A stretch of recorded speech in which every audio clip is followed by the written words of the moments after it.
الرحيم اللهم اشرح لي صدري ويسر لي امري واحلل عقدة من لساني يفقهوا قولي. Amma ba'd. Tu peux devenir créatrice de contenu. Non, ça va. Comment on dit ça? Ne fais pas faire beaucoup couper. On va utiliser des bloopers. Assalamu alaikum wa rahmatullahi wa barakatuh. Welcome et bienvenue dans ce nouveau podcast tout en profondeur et en douceur. Je m'appelle Sarah Lamrani, je suis ergothérapeute, animatrice et formée en hijama. Je suis aussi formée en dynamique familiale et aujourd'hui j'ai avec moi Nejla. On a étudié ensemble. J'aimerais qu'elle se présente. Donc voilà, voici Nejla. Salam alaikum, merci Sarah de m'avoir invitée et d'avoir pris le temps de pouvoir faire un podcast. Moi c'est Nejla, j'ai 35 ans, je suis maman de 3 enfants. Je suis enseignante et je me suis lancée en tant que coach thérapeutique pour accompagner donc, les enfants et les mamans et les familles aussi en même temps. Justement, en parlant de ça, c'était une de mes questions que j'allais te poser tantôt, mais on va le faire en profondeur. Moi, j'ai souvent rencontré des personnes qui parlent de mental overbelasting, donc une charge mentale, la fatigue chronique, et on oublie souvent justement les mamans et les adolescents, on ne pense pas vraiment à eux. Une société où tout va super vite. C'est beau en fait que tu parles de ça et que tu t'es lancé dans ça finalement. Avant que je te pose les questions, j'aimerais quand même parler d'abord de quelque chose de super important. Du coup, le cerveau, il est très important à ce niveau-là aussi. On pense toujours que l'humain, c'est juste un humain avec des émotions, il est faible, il est fragile, il pleure, c'est de la faiblesse. Mais en fait, le cerveau, il est beaucoup plus complexe que ça. Et on a beaucoup de neuroscientifiques qui ont étudié le domaine, notamment Paul MacLean, je crois 1956-1960 dans les alentours. Et en gros, lui parlait du cerveau triunique. Le cerveau, il existe en 3 parties. Donc le cerveau le plus profond, le premier qui a commencé, et ensuite le deuxième et le troisième. Donc le premier, c'est le archi. De tweede is de paleo en de laatste is de neo. En daarmee dat ik het met u wou bespreken eigenlijk, parce que c'est fascinant. Donc lui, il dit que quand on est dans le ventre de la maman, le cerveau il commence à se ontwikkelen. Et nos mamans elles disaient souvent, voilà, il se forme, fais attention bébé, la tête elle n'est pas encore assez formée, fermée. Et je disais tout le temps, ma mère m'arrête, qu'est-ce que tu racontes et tout. Et finalement, c'est ce qu'ils racontent, ils disent que donc, le cerveau n'est pas totalement formé, développé. Là, on est dans le archi, donc c'est très archaïque. C'est les réflexes, c'est tout ce qu'on... pour pouvoir survivre en fait.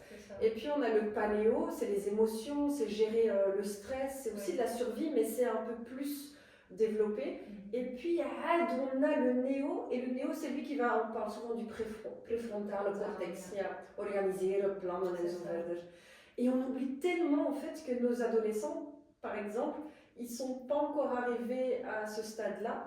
Et donc ça, je voulais juste le mettre entre parenthèses avant de commencer. J'ai même ramené une petite image. Mais donc le néo, on dit souvent aussi l'archimotorique, c'est le reptilien, donc c'est le premier. Puis on a le limbique, c'est tout ce qui est émotion, stress.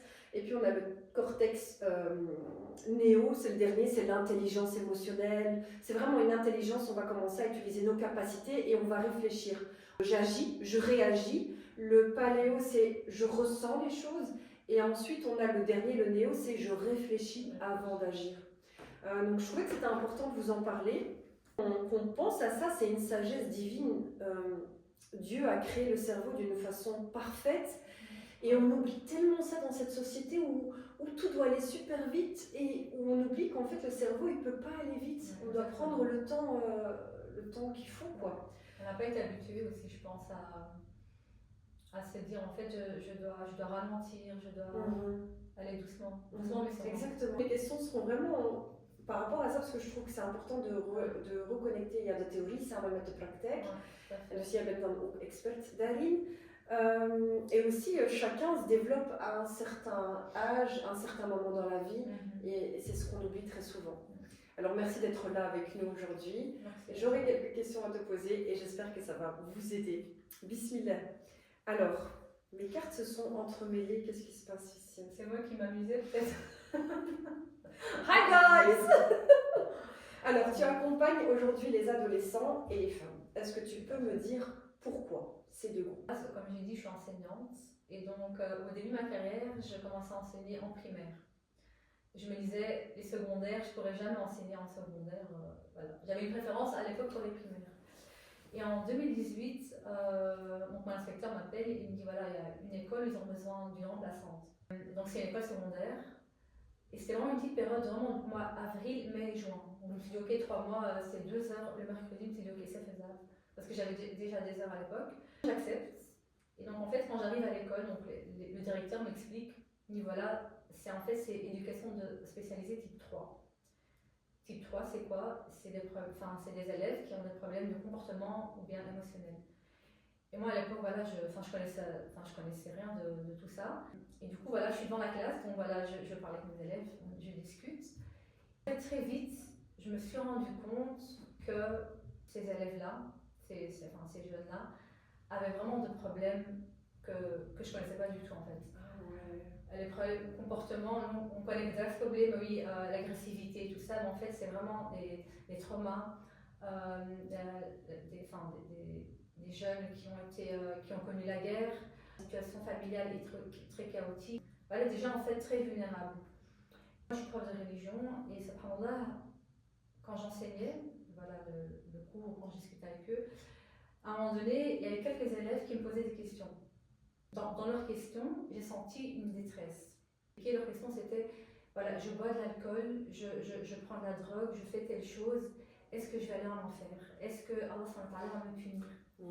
Et subhanallah, vraiment, en fait, quand ils m'ont posé ces questions-là, là j'ai compris que c'était au-delà, c'était plus profond que le halal ou haram. Que juste dire, non mais en fait c'est interdit, tu peux pas faire ça, ce n'était pas assez. Donc il me manquait en fait le bagage psychosocial et psychoéducatif. Et donc c'est ça qui m'a amené à entreprendre d'autres études pour pouvoir accompagner ces jeunes-là avec ce bagage-là, pour lier en fait la religion islamique et le côté psychoéducatif et social. Et c'est vraiment à ce moment-là que j'ai compris que voilà, en fait, il y a des jeunes qui font des choses, mais il y a un problème, tu vois. Comme on dit, c'est juste le top van de iceberg. Et en dessous, en fait, il y a la frustration, il y a la colère, il y a le problème. Et c'est là que je me suis dit, ah ouais, c'est pas normal. C'est pour ça qu'on doit pas être dans le jugement. On doit vraiment pas être dans le jugement et de se dire, mais voilà, et souvent, c'est des jeunes qui sont vus par la société comme des crapules. Alors que pas du tout, c'est pas normal. Et je me suis attachée à ces jeunes-là et à l'époque, j'étais juste remplaçante. Et en 2020, le directeur il m'a rappelé pour pouvoir retourner. Donc, alhamdoulilah. Et donc, du coup, quand j'ai entrepris mes études, c'était vraiment pour mieux comprendre, mieux accompagner les jeunes, avoir vraiment ce bagage en fait psychosocial et psychoéducatif. Et c'était pas du tout pour faire, une reconversion professionnelle, c'est pas normal. Mais pendant mes études, pendant les cours de pratique, je me disais, ouais, en fait, je crois que j'ai quand même envie d'accompagner en dehors de l'école, j'ai envie d'accompagner les jeunes et les femmes. Les femmes parce que je suis moi-même une femme et mère. Et en tant que mère, je suis vulnérable, je suis très vulnérable, c'est pas normal. Et donc, du coup, voilà. C'est les raisons. Exactement, c'est les raisons pour lesquelles voilà, j'accompagne les ados et les femmes. Tu as parlé de justement quelque chose de très profond, ils se font des réflexions, ils réfléchissent sur certaines choses. Est-ce que tu as remarqué des choses typiques qui reviennent très souvent? Bepaalde symptomen of dingen dat je denkt van dit is vanuit de maatschappij, vanuit de laatste generatie of zo dingen dat je herkent, meestal gaat herkennen of je remarque? Zeker, er is ten eerste sociale druk aan sociale media. En dan de adolescentiefase, dat is ook een fase waar de hersenen, zoals je in het begin hebt gezegd, de hersenen is nog volop in ontwikkeling eigenlijk. Een fase van transitie. Je zit als kind en dan je gaat naar het volwassenen, maar dat is een moeilijke periode, maar we moeten eigenlijk vooral onthouden dat het een transitie is. Ja. En daarbij, de leerling, de jongeren willen dan vooral bijhoren in de groepen. En dan gaan ze vooral constant vergelijken met sociale media, wat ze zien op sociale media. En we zijn constant blootgesteld aan de perfecte huis, perfecte lichaam, perfecte resultaten. Dus er is een sociale druk waar ze constant moeten presteren. Ze moeten altijd de beste zijn in dit en dat. En dat maakt soms dat de jongeren eigenlijk ze denken van oké, niemand begrijpt me, ik voel me niet erkend, ik weet niet wie ik ben. Er is dan ook een identiteitsconflict. Ze gaan zoeken van wie ben ik, wat doe ik. Daarom is het belangrijk dat wij als begeleider of als leerkracht gewoon als coach, dat wij jongeren begeleiden en vooral met een andere blik bekijken. Dat wij niet zeggen van oké, hij heeft een gedragsprobleem, dat is agressiviteit, moet gestraft worden, maar echt kijken van oké, wat wil de jongere mij nu zeggen? Dieper gaan zoeken naar hetgeen dat je ziet. En luisteren zonder beoordelen. Want ze voelen zich ook beoordeeld. En daardoor gaan ze dan minder in communicatie. Ja, ik merk ook dat we nu in de samenleving één bril gebruiken. En dat we niet breder gaan in onze manier van zien en van denken. On a vraiment une seule façon de voir les choses et on est judgy, tout le temps judgy. Ja. En als je zegt, je sprak over gedragsproblematieken. C'est des enfants avec des TDAH, autisme, parce qu'on en entend souvent parler en ce moment. Je ne sais pas si c'est un effet de mode, mais je suis aussi en train de chercher si c'est vraiment le problème du parent, qui lui-même a des traumas et que c'est transgénérationnel, donc vraiment que ça vient de très loin. Ou est-ce que la génération, ce qu'ils mangent, ce qu'ils regardent, ce qu'ils font, fait qu'ils sont devenus comme ils sont? Maar ja, mijn vraag is, merk je dat er heel veel kinderen met een ADHD of ADD-probleem of autisme naar u komen? Er zijn meer kinderen en jongeren die een diagnose hebben van ADHD. Vroeger was dat minder, omdat ik denk dat vroeger kinderen en jongeren moesten zich gewoon aanpassen aan het systeem. Gedragen. Een kind heeft een moeilijk gedrag. Ouders gingen misschien niet naar een psycholoog. Ze gingen eigenlijk niet verder zoeken. Het was gewoon, ze moeten zich aanpassen en zo. Maar tegenwoordig gaan de ouders ook de symptomen een beetje zien van oké, er is iets met mijn... hij denkt misschien anders of zo. Dus dan gaan ze meer... Ze gaan eigenlijk op zoek naar een diagnose. Maar de reden dat ze bij u komen is niet omwille van... Ofwel, omwille van die diagnose? Ik heb al een paar tijdens mijn workshops ook jongeren gehad met ADHD. En hier weer, in het systeem, dus op school bijvoorbeeld, de jongeren zeggen van, ik voel me eigenlijk niet begrepen door mijn ADHD. Want de symptomen, wat is dat? Bijvoorbeeld agressiviteit, impulsiviteit. Dat is een leerproces, bij mensen met ADHD is echt een leerproces. Ze moeten dat aanleren, hoe omgaan met mijn impulsiviteit. Maar impulsiviteit en agressiviteit bijvoorbeeld, dat wordt echt gezien als slecht gedrag. En dan gaat bijvoorbeeld jongeren gestraft worden, terwijl dat er een andere aanpak moet aanpak nemen eigenlijk. Het gaat over die hersenen eigenlijk, die nog niet volledig ontwikkeld zijn. S'ils sont impulsifs et s'ils ne savent pas gérer leur stress, c'est parce que justement on doit laisser le temps. Ils disent que le cerveau en plus il n'est pas entièrement développé jusqu'à 25 ans, ça commence entre 28 et 30, il est encore en train de finir. Et en plus, trauma's erbij aan toevoegen, wat ze meegemaakt hebben. Dus we moeten zorg dragen voor mooi.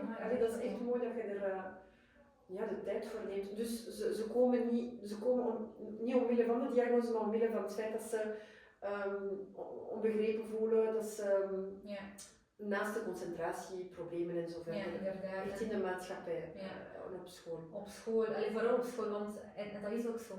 Kinderen met ADHD, ze gaan meer kans hebben om problemen op school te hebben. En ook in het relationeel in het algemeen. Dat is zowel voor hun moeilijk als voor de ouders als voor de school zelf. Ik denk dat er ook een samenwerking moet gemaakt worden met de school, de ouders, externe, zodat jongeren zich erkend wordt, vooral erkend. En als ze bij mij komen, dan ga ik bijvoorbeeld een handelingsplan opmaken en zien van bijvoorbeeld voor de concentratieproblemen, kan ik een paar methodes geven om zich beter te concentreren, hoe beter leren en zo. Maar je begeleidt ook vrouwen en mama's. Zij ondervinden mentale overbelasting, chronische vermoeidheid. Wij zijn zelf, ik ben eigenlijk ook mama, dus ik ben mama van 2 kinderen, naast al hetgeen dat ik doe. Je suis aussi créatrice de contenu, donc ça prend du temps. Maar dus ook, er is een verhoogd gevoeligheid bij de mama wanneer ze bevalt en heel veel weten dat niet. De mama's zijn ook dat zijn belangrijke personen. Ja, de is het ook heel moeilijk, denk ik. Wat kan je erover vertellen als ze komen? Wat merk je ook hier? Dat is een thema die mij zelf aanspreekt, omdat, zoals gezegd, ik ben ook zelf mama en overbelasting, vermoeidheid, ja, dat is iets dat tegenwoordig in de maatschappij, we zien dat meer en meer bij vrouwen.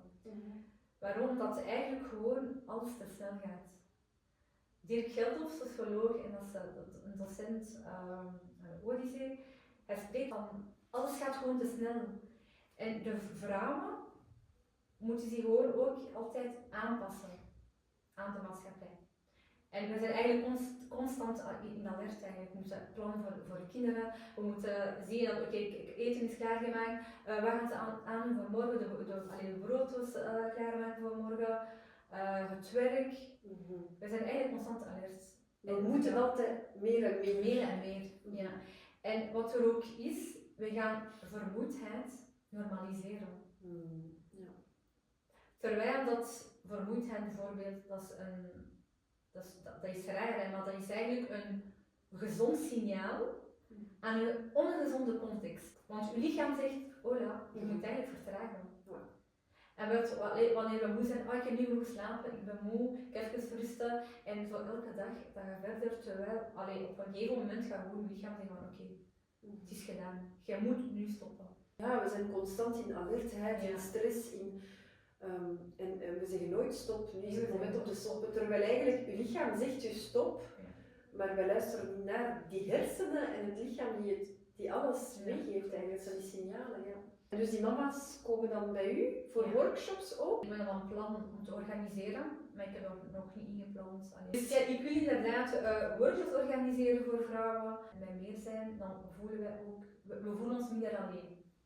Ja. En ja, als individuele therapie heb ik vrouwen die inderdaad helemaal overbelast zijn, helemaal vermoeid zijn. Door gewoon de sociale samenleving eigenlijk waarin we leven.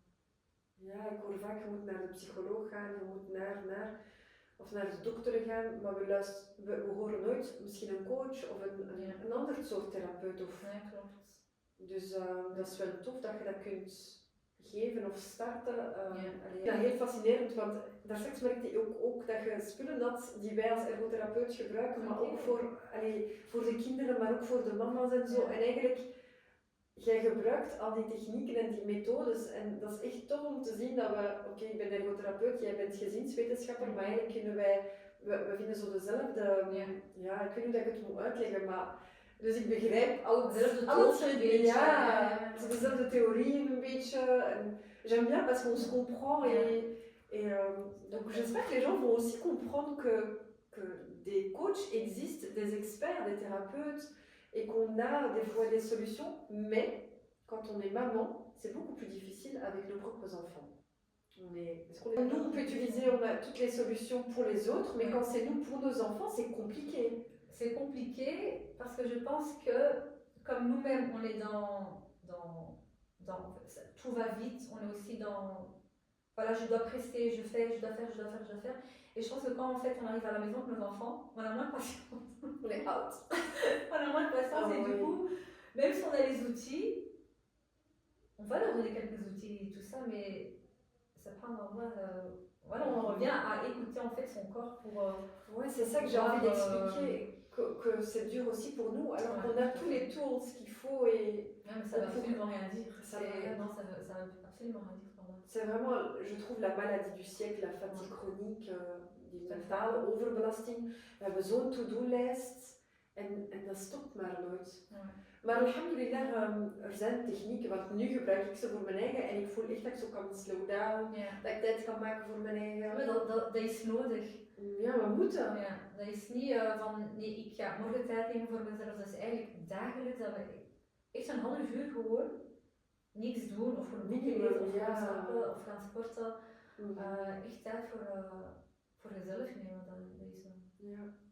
Dat is een nood. En wij gaan elkaar helpen om dat te doen. Naast al hetgeen dat we besproken hebben, is er ook het geloof, donc la foi, dans le contexte de la santé mentale, etc. Est-ce que tu peux parler de justement l'importance de mettre la religion au centre de notre vie, au lieu de mettre nos préoccupations au centre. Donc vraiment de se dire que la foi peut nous aider au niveau du cœur et du cerveau et du corps. Donc je ne sais pas ce que tu en penses. Enfin, tu es sûrement du même avis que si on mettait la religion en plein centre, ça faciliterait, ça ouvre plein de portes. Exactement. Subhanallah, dans le bien-être, donc il y a les 5 piliers d'islam, donc il y a les 5 piliers d'islam, mais il y a aussi, on va dire, les 6 piliers du bien-être, on va dire. Et donc dans les 6 piliers, il y a la spiritualité. Et donc subhanallah, effectivement, ici la foi et la connexion avec Allah subhanahu wa ta'ala qu'on a, c'est une ressource en elle-même, subhanallah. Donc dans les moments down, donc quand on est fatigué et quand on est quand on se sent en fait voilà, qu'on n'y arrive plus, toujours garder cette connexion avec Allah subhanahu wa ta'ala. Et subhanallah, quand on regarde le prophète Mohammed sallallahu alayhi wa sallam, il nous a parlé un petit peu de santé mentale et de psychologie en fait. Rien que dans les doigts, quand le prophète sallallahu alayhi wa sallam, il répétait la doigt tous les matins, enfin matin et soir. Donc il commence avec la doigt et donc il dit Ya Allah, je cherche protection contre l'anxiété, la tristesse, la fatigue et la pauvreté, subhanallah. Donc l'anxiété, ça fait partie ça rentre dans la santé mentale. Allah subhanahu wa ta'ala aussi nous parle comme tu as dit, du qalb, du nafs et du corps. Et donc exactement ces 3 choses sont liées, subhanallah. Et ça revient dans la sunna, dans le Coran, et quand on regarde même dans la jurisprudence, subhanallah, de prendre soin en fait de sa santé mentale. On n'en parle pas assez. Les gens ils pensent que la religion c'est juste apprendre halal, haram, apprendre le Coran par cœur, mais il y a un comportement derrière, il y a une éthique, il y a la aqida, il y a tellement de choses. Ouais, et subhanallah, en fait notre religion elle est complète. En fait, je le dis tout le temps, pour chaque domaine de notre vie, que ce soit par rapport aux enfants, à l'éducation, que ce soit par rapport au mariage, que ce soit par rapport à l'apprentissage, en fait tout, on a tout dans notre religion, subhanallah. Ouais, ça c'est bon. Vraiment tout. Ouais, exactement. Et même ce qui est des émotions et tout ça, subhanallah, Allah subhanahu wa ta'ala, il parle de voilà, la tahsan, ne sois pas triste. Il parle de le prophète sallallahu alayhi wa sallam, il dit voilà, ne te mets pas en colère. Donc tout ça, ce sont des émotions qui sont nommées dans la sunna et dans le Coran. Oui, quand on entend là par rapport aux capacités, enfin, tout ça, c'est des versets qui nous marquent, mais on n'en prend pas assez conscience de. En fait, Allah nous le dit, il te dit je te donne ce que tu peux faire et ne fais pas plus que ce que tu ne peux pas faire. On n'utilise pas assez, je pense, la méthode prophétique. On regarde souvent d'autres méthodes bouddhistes, façon de parler, japonais. Exactement. C'est vrai que voilà, sur les réseaux, on voit justement, on a tout dans notre religion. Et exactement comme tu dis, ils vont chercher dans d'autres religions. Et subhanallah, hier j'ai vu une vidéo justement d'aussi un thérapeute, de croyance, ils ne vont pas aller chercher des outils dans notre religion. Ils vont garder leur bouddhisme. Pourquoi nous, on va aller chercher des trucs dans le bouddhisme, faire des calosas pour faire, tu vois on a vraiment tout. Oui, parce que ça parle de méditer, c'est aussi des moments de s'isoler, pas trop. Là, tantôt on parlait de Marie Kondo, mais par exemple, nous aussi, on a ce juste milieu, pas trop consommer, il faut l'éthique dans la consommation. Et souvent, on va chercher autre part et ailleurs alors qu'on a tout. Ça va être super intéressant pour les mamans qui nous écoutent et nous regardent. Alors pour terminer, j'avais encore une question concernant donc la foi, la charge mentale, etc. Si tu avais un conseil à donner aux adolescents, aux mamans qui se sentent surchargées, surmenées par la vie, incompris, est-ce que tu pourrais nous donner un truc? Pour les femmes, pour les mamans qui se sentent épuisées, qui se sentent dépassées par la vie, par les épreuves, par tout ce qui peut toucher, subhanallah, au cœur et au corps et au cerveau. qu'Allah subhanahu wa ta'ala est capable de toutes choses, qu'Allah subhanahu wa ta'ala est au contrôle. Et en plaçant sa confiance en Allah subhanahu wa ta'ala, en se disant voilà, je fais les causes pour aller mieux, je fais telle chose, mais le reste en fait, j'ai rien entre les mains. C'est Allah subhanahu wa ta'ala qui gère le truc en fait. Et en fait, le concept du tawakkul, c'est comme j'ai dit, c'est aussi une résilience. pour ça que j'ai aussi appelé ici Tawakkul, parce que c'est une résilience en lui-même, subhanallah, le fait de placer sa confiance en Allah subhanahu wa ta'ala et de se dire, voilà, je m'occupe de mes enfants, voilà, je vais par exemple leur préparer leur pâte à tartine, mais après, est-ce qu'ils vont attraper froid? Ou ah non, je ne vais pas commencer à tomber malade en me disant, oh, je lui ai mis ce pull-là, je ne vais pas mettre notre pull, est-ce qu'il va avoir froid? Oh non, j'aurais dû lui mettre les gants, ces gants. Il y a des choses qu'on n'a pas sous contrôle et en fait, on fait déjà de notre mieux. Déjà, ça c'est la première chose, et toujours garder ce lien, cette connexion avec Allah subhanahu wa ta'ala dans les moments qui sont difficiles, dans les épreuves, dans la fatigue. Car Allah subhanahu wa ta'ala, il sait ce qui cache, ce qu'il y a dans notre cœur, il sait comment on pense, il sait ce qu'il y a en fait au plus profond de nous, il le sait. Et le fait de parler à Allah subhanahu wa ta'ala, de dire les choses, alors malgré qu'il le sait, mais juste le fait de parler à Allah subhanahu wa ta'ala, de se dire en fait, je ne suis pas toute seule, je ne suis pas abandonnée, Allah subhanahu wa ta'ala il n'a pas m'abandonner. On oublie ça souvent. Ouais. On va parler aux copines, des amis, ça peut aider, un conseil parfois. Il sait ce qu'il y a de meilleur pour nous en fait, dans toutes circonstances. Oui, il nous connaît par cœur, c'est lui qui veille sur nous. Exactement. Mais parce que je t'ai pas laissé parler en fait, je pense assez du projet de Tawakkul. Je trouve ça très très beau. Tawakkul, c'est ça? Oui, Tawakkul en fait, c'est juste le mot Tawakkul. Voilà, Tawakkul. Que de jeunes ils ont besoin d'entendre. Le fait de placer sa confiance en Allah ta'ala, et donc moi j'ai fait Tawakkul pour avoir en fait un jeu de mots. Et donc j'avais travaillé pour ce projet-là, j'ai travaillé ça pendant mon TFA. Tu sais que j'ai placé. En fait ça, il y a plein de portes qui s'ouvrent. Moi je le remarque moi-même quand je suis tout en dessous, je vais tout contrôler. Je crois que j'ai le contrôle sur tout. J'ai aucun contrôle. Non, il y a aucun contrôle, bien sûr. Et quand je laisse, c'est tellement beau. C'est comme une fleur qui prend son temps de s'ouvrir et tout. C'est des étapes dans la vie. On doit passer par certaines étapes. Et donc je trouve ça un super beau projet de Tawakkul. C'est ce qu'on doit faire en tant que musulman. Le fait de placer sa confiance en Allah subhanahu wa ta'ala, d'avoir cette connexion avec Allah subhanahu wa ta'ala, faire ses invocations du matin et du soir, ces prières à l'heure, ce sont des ressources. Enfin, on va se dire, oui, mais je vais vite prier parce que je suis obligée de prier. On va vraiment le voir en fait comme une ressource déjà, mais aussi Allah subhanahu wa ta'ala, quand il te dit, voilà, aqimu salat, zakat, et voilà, faites le ramadan et tout ça, d'une manière, en fait, Allah subhanahu wa ta'ala me dit, mais en fait, je veux que vous rentrez dans le paradis. Si on le voit comme ça, c'est pas une charge, donc ça va être une ressource pour m'apaiser, pour me rapprocher d'Allah subhanahu wa ta'ala. Ouais, c'est comme dire en fait, pardon, je t'ai coupé la parole. Non, pardon. De juste dire, voilà, je vais vite prier, ou parce que je dois, et parce que je suis occupée, préoccupée par ça, subhanallah. Vraiment, c'est dire que voilà, tout est éphémère et que les épreuves qu'on passe, les difficultés qu'on passe dans cette vie, Allah subhanahu wa ta'ala nous récompenser de l'espère par le plus haut degré du paradis. Qu'Allah nous fasse rentrer dans cette demeure-là, billah.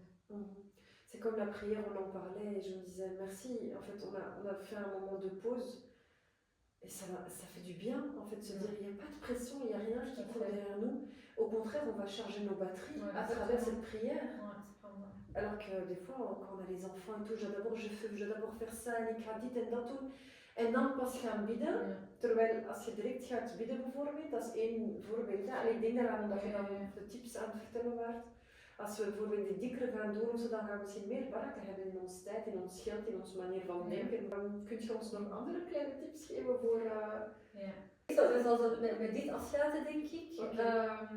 We leven in een individuele maatschappij, maar we moeten zeker, als we hulp nodig hebben, om zeker hulp te durven vragen en te kunnen vragen. Wow. Ik denk om te leren om hulp te vragen. Want je staat er niet alleen voor. En je moet het ook niet alleen dragen. En we zijn er ook gewoon om gewoon alles alleen te dragen. Om te zeggen, nee, ik ga het wel aankunnen, ik ga het controleren, maar we controleren het niet. Déléguer en fait, demander. Gewoon hulp vragen, maar ook, alhamdulillah, zoals we gezegd hebben, er zijn veel psychologen en therapeuten die competent zijn. En gewoon even naar therapie gaan. Ook al is het om even alles neer te leggen. dat je echt gewoon je hart kunt opluchten en dat er iemand naar jou kan luisteren, dat is al heel veel. On va pas pleurer aujourd'hui. Dus ja, malgré le. Comme j'ai dit, c'est pas là, on vit vraiment dans une époque où chacun vit de son côté. Dans une société individualiste, mais on doit apprendre à déléguer, à demander de l'aide. Il y en a qui vont faire ça comme une faiblesse. Ouais. Non, je ne vais pas aller demander de l'aide ou je ne vais pas aller Vont dire dire que je suis faible. Non, moi je suis pas faible, moi je suis une psy. Je suis faible, je suis très tout ce que vous voulez, je vais chez la psy, tu vois. Et tu regardes des liens avec Allah, mais. Ouais, c'est vrai. Merci beaucoup pour ce beau conseil. Parce que quand je vois ça, je vois de l'ergothérapie directement. Et comme ça, je me remets de mes émotions. Et donc, toi aussi, tu utilises. Oui, okay. Vraiment. Donc, c'est pour ça que je me suis dit, oui, les ergothérapeutes utilisent plein de matériaux et tout. Et je sais pas si tu peux nous expliquer ce que c'est que ça. En fait, j'en ai aussi besoin. Donc, je vais t'en prendre un. Les ados viennent chez moi en thérapie. En TDAH, ils ont le besoin de bouger pour mieux se concentrer, par exemple. Utiliser ce genre de truc pour être là, pour être mieux concentré, pour se détendre surtout. Pour pas être. C'est génial, vraiment. Pour pas être distraitu en fait et distrait. Ouais, c'est pour ça qu'il y en a, ça les aide vraiment à rester concentrés. Ils ont besoin. Donc des fois, tu vas te dire, en fait, il n'est pas en train de m'écouter. Mais il est en train de t'écouter, mais en même temps, il a besoin de ça. Tu vois, c'est pas là parce que, comme je disais, le cerveau, il fonctionne autrement. Et donc, c'est pour ça que j'utilise ça. J'ai vu ça. Oui, c'est magnifique. Vraiment, j'ai vu ça directement. Je me suis dit, oui, thérapeute. Toi, tu utilises pour les mêmes raisons? Oui, que ce soit des enfants, des personnes adultes, etc. S'ils ont vraiment besoin, en fait, le cerveau doit être occupé avec soit plusieurs choses. En fait, il y a des enfants qui ont besoin de les calmer, et il y en a, il faut les stimuler. Exactement. Donc, subhanallah, il y en a qui ont vraiment des problèmes de concentration, ou parfois on doit leur mettre des deadlines, ils doivent travailler sous pression, il y en a, ils n'ont pas besoin de pression, donc c'est chacun. Oui, j'ai travaillé avec des enfants et j'utilise vraiment ce matériel-là. Encore une dernière chose à partager avec vous, et puis on va clôturer. Ce sont des livres. Donc, à mon avis, ce sera pour un deuxième podcast, pour pas que ça soit trop long pour vous et pour nous, car on a d'autres occupations. Comme on a dit, on est maman, épouse. Donc la vie ne s'arrête pas juste à faire ça. Mais en gros, ce sont des livres qui nous ont marqués, je pense, et qui sont importants. Donc on parlait de Tsawakol et on parlait de Dirk Yeldorf, elle a parlé de lui et moi je parle aussi de lui parce que c'est un professeur quand même génial, et une top docent. Et en gros il parle de la rapidité de cette société, les embouteillages et tout. C'est choquant quand même parce qu'on se rend pas compte, vraiment il parlait des embouteillages, l'insécurité alors qu'avant il y avait des guerres.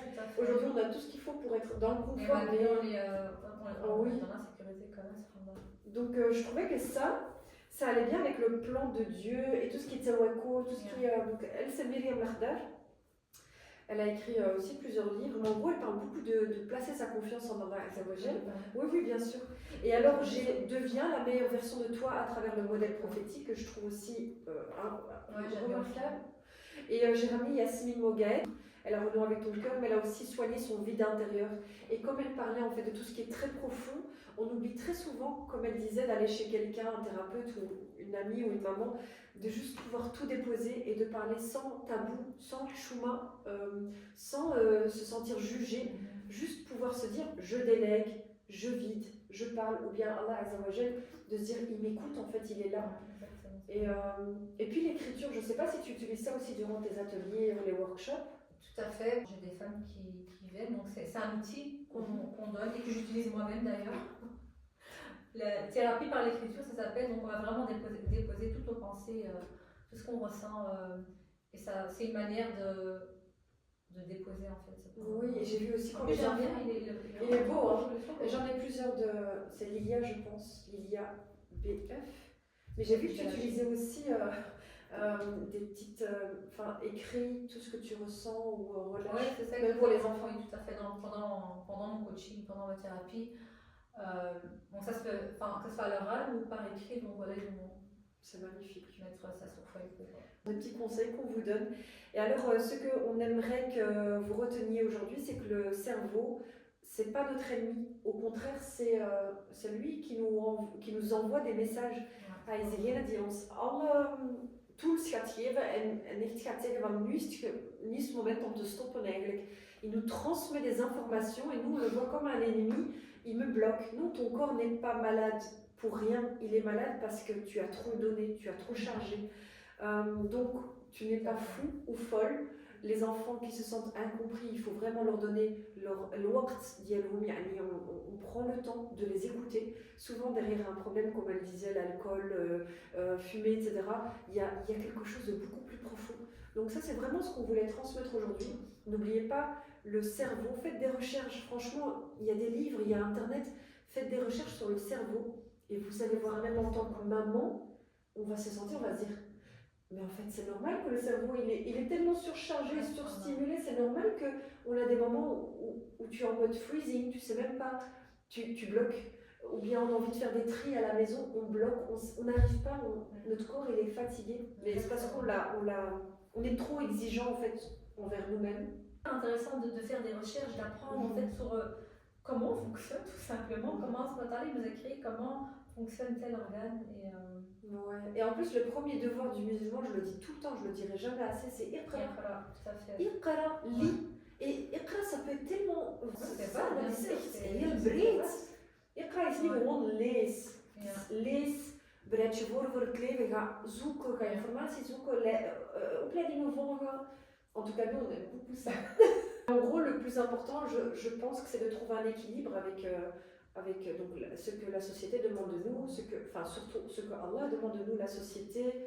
Donc vraiment essayer de marier tout ça, la foi, et ne pas être trop exigeant envers nous-mêmes, envers vous-même, vous qui nous entendez. Merci de nous avoir écoutés. Je pense qu'il est temps de clôturer. J'espère que vous avez passé un très bon moment. En tout cas, moi j'ai vraiment apprécié ce moment. Je te remercie d'être venu et d'avoir accepté de parler avec moi. Avec plaisir. En tout cas, j'espère qu'on se reverra, Inch'Allah, bi'idhnillahi ta'ala, pour un nouveau podcast. Peut-être qu'on fera ce qu'on disait. Et pour clôturer, j'aimerais quand même vous faire une petite invocation. C'est qu'Allah vous accorde la patience et la sagesse et tout ce qu'il faut pour pouvoir vivre en sérénité, en paix et éduquer nos enfants de la meilleure des façons. Parce que eux sont notre Ummah du futur. Nous sommes ceux qui... J'ai des frissons. Mais c'est vrai. Non, c'est vrai. On crée Allah, il a tout prédestiné, tout est écrit, etc. Mais on est des savants. Et sinon, on se comporte d'une façon avec un manque de patience, etc. Bon, le sommeil, on n'en parle pas. Vaut mieux pas. Vaut mieux pas. RIP. Voilà, c'est parti. Merci beaucoup et à la prochaine, Inch'Allah. Salam alaikum wa rahmatullahi wa barakatuh.